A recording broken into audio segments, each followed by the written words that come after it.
پر مړي باندې داسې ټکور اورول چې پر هغه باندې آیاتونه لیکلي وي بیا داسې قبر ته اخیستی وي.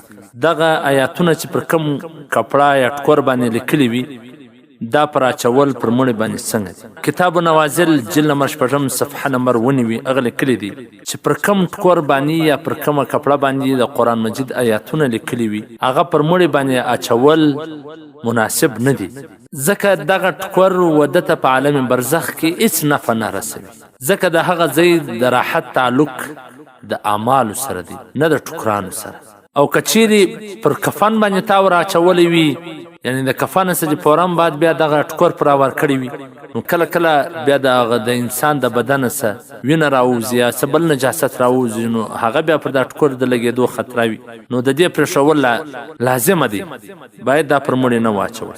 په حواله سره د شامي جلد نمبر 3 صفحه نمبر 150 فتح القدیر جلد نمبر 1 صفحه نمبر 149. والسلام. ستاسو د دیني پوښتنو ځوابونکی مولوي عبدالرحمن سمین صاحب.